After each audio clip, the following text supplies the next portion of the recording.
Welcome to Adamant Anvil, and today we are going to be painting a Space Marine from Warhammer 40k, more specifically a Captain in Gravis armor.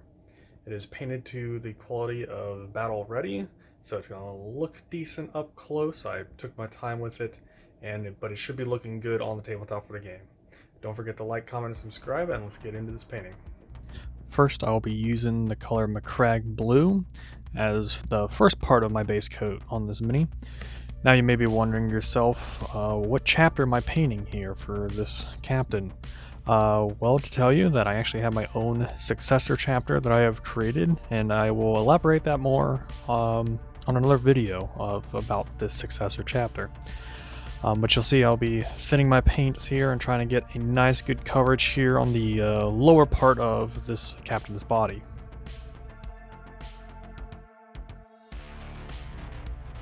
The next color I'll be using is Corn Red, which I will be applying to the upper body of the captain here. Again, smoothing out my paints and trying to get a nice even coat across the armor.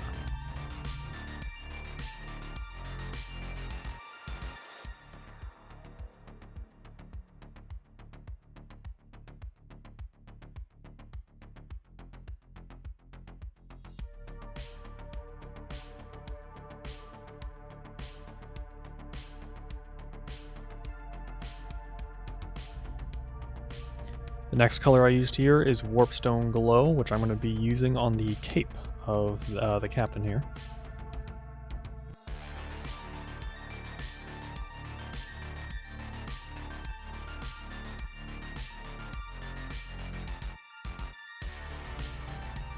Next, I'll be using Lead Belcher. I'm going to be applying this on all the metal parts that I'll be showing on this captain.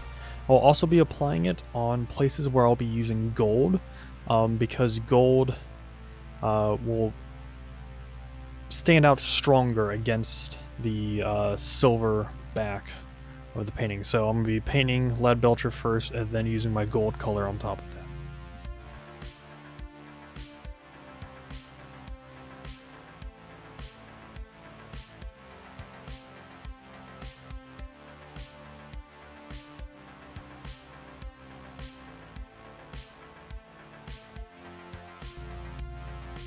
I apologize, I forgot to take a photo of this paint, but I'll be using Xandri Dust as the color of the parchment of each of the purity seals on this captain.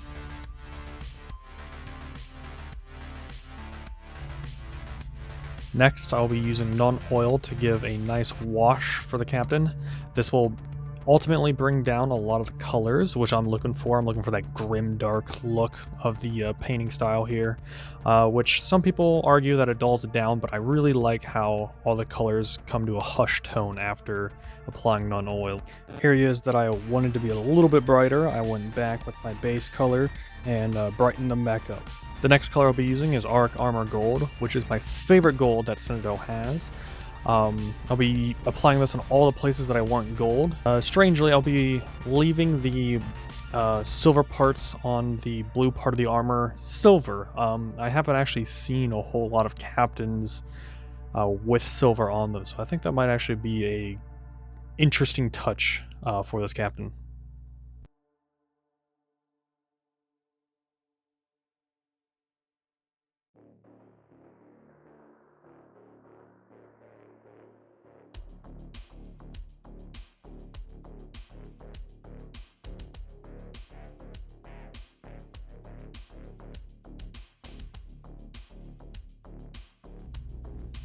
Next, I'll be using Corax White, which is the worst white I have ever seen. If you know, you know. I don't know why it's so chalky when you first open it. A little bit of water helps. I'll be using this as a base coat for all my white on all the skulls on the armor and these little symbols on the cape.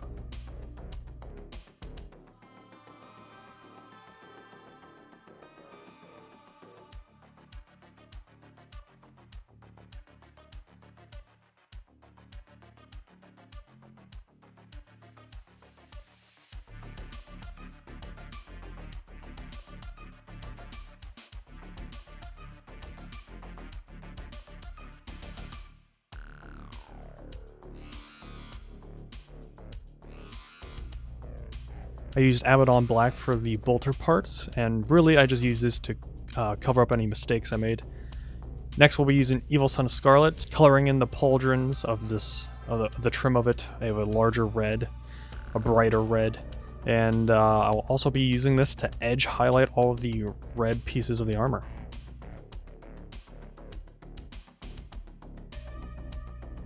Now when it comes to edge highlighting, I typically only do the top parts of armor, bolters, things like that on my Warhammer models, just because edge highlighting takes a long time. But since this is a character, I usually treat my characters with a little bit more edge highlighting, just to help the character stand out. It makes the model look a little bit better. It's something I definitely should be practicing.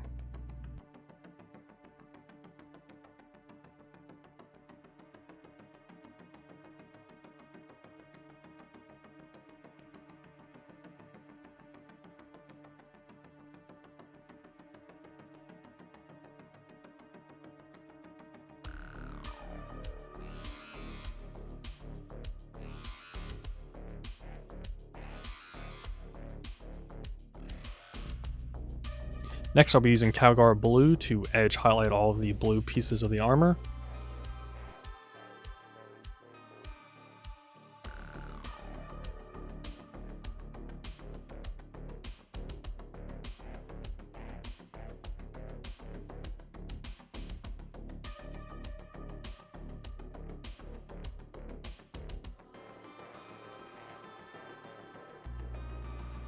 Next I'll be using White Scar to brighten up all of the places that I painted white.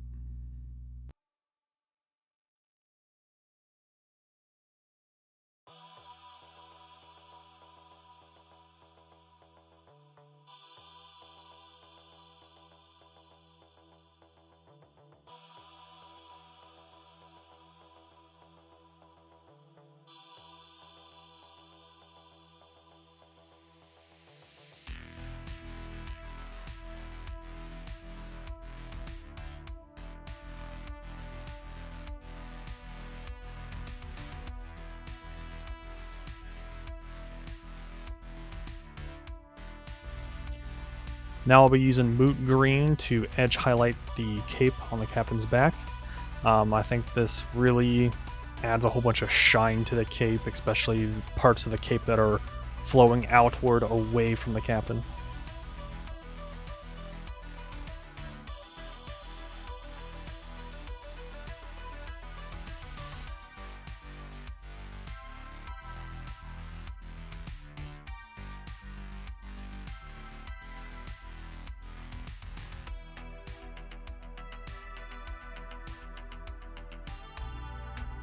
Now that all the edge highlighting is done, I'm going to apply Lead Belcher to the blade that the captain is wielding.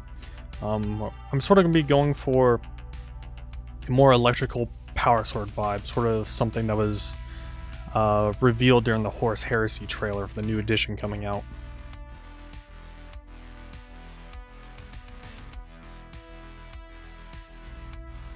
Now it's time to do the base. I use Sterling Mud and I slap that all over the base. Normally I don't mind getting my models muddy. However, this is a character and I like to make him look a little bit more clean than all my other models. So I took the smaller brush to really make sure I wasn't getting it all over the place.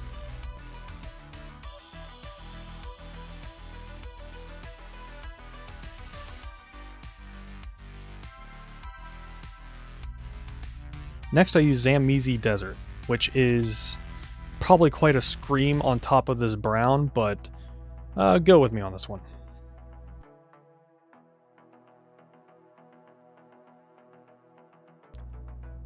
So I dry brush the Zamizi Desert and then use this Dawnstone and dry brush on top of the Zamizi Desert.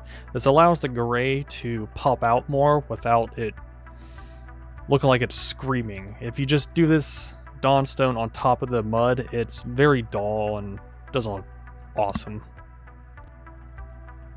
Next I'll be using Kaldor Sky, as I'll be using this as the first base layer of all the electric bits on the sword. This is my first time attempting anything like this, so it's gonna look a little rough, but ultimately, this is something I want to attempt an experiment with here.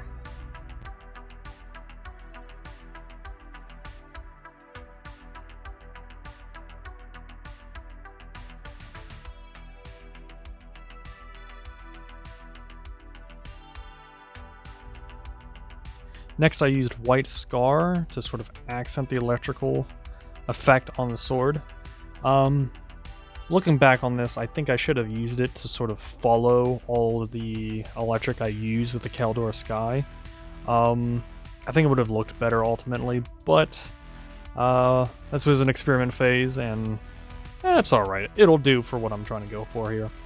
Next time I attempt this, I will definitely try the other way I mentioned. And here is the Captain completely painted. I am happy with the way this model turned out.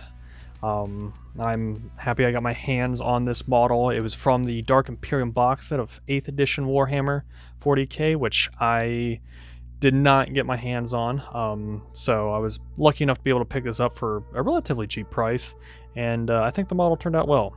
If you enjoyed, please subscribe, give it a like. You can follow me on Twitter and Instagram for more photos of my armies and other D&D models. And thank you for watching.